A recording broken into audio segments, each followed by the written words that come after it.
totally understand. I just thought I'd ask, but I do appreciate it. I think they should find a tall oak tree and hang them in a tall oak tree where people can see it, because it'll stop a lot of it.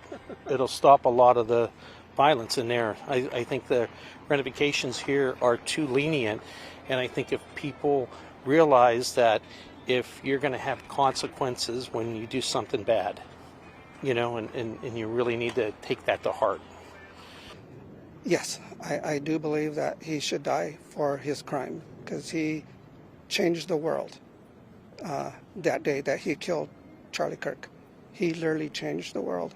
And so we can just see what happens. I believe that conservatives and Christians are the new, I don't know, let's just say that I think we're targets.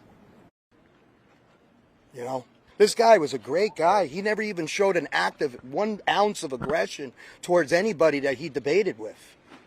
He deserved to have his life taken, shot in the neck the way he was in front of his wife and kids. He deserves to get put on the back end of a car and drug down going 90 miles an hour. That's what that guy deserves. Right.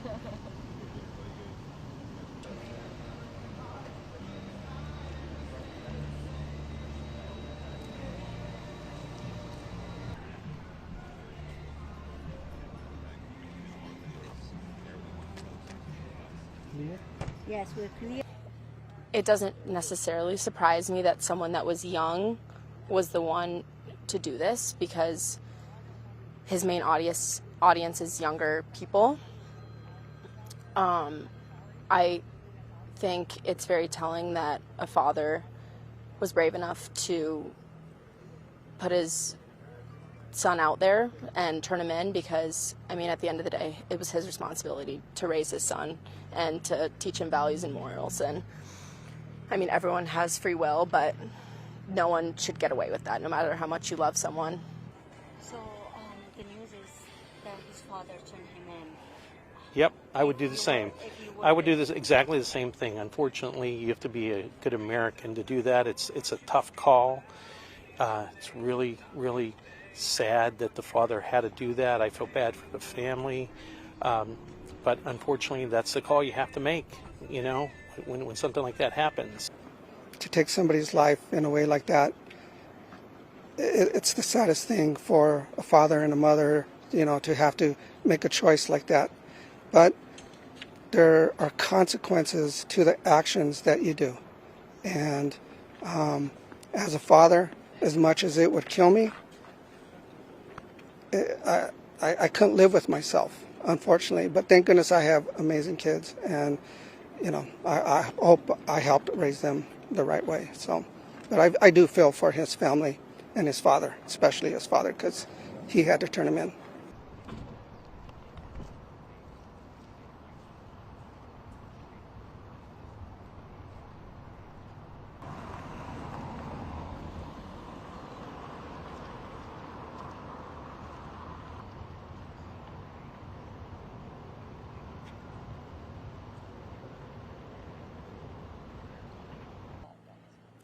I think there's so many followers and so many people that are already a part of Turning Point. I think his legacy will live on, and that'll never die. It's just going to get bigger and stronger. I hope someone will take up, so to speak, take up his cross, and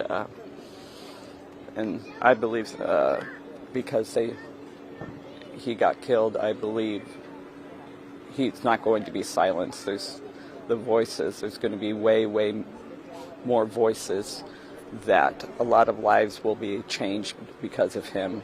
And I pray that someone in this organization will take the lead and do what Charlie Kirk did.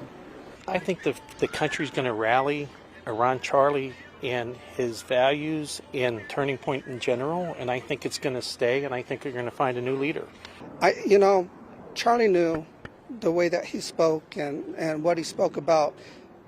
I think he knew that this could happen, and I'm sure that he had a plan in place that if somebody ever did do the worst, which happened, that there will be things in place to keep this going. And now that there are just so many people, I think that will rally around his message and things like that. I believe that it will be, I think it will keep going. And as the sign says,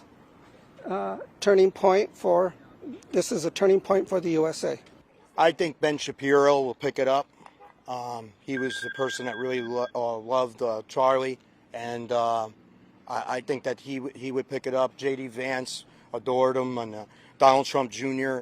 Those guys are good alphas of America, good conservative leaders that will not let his voice be silenced.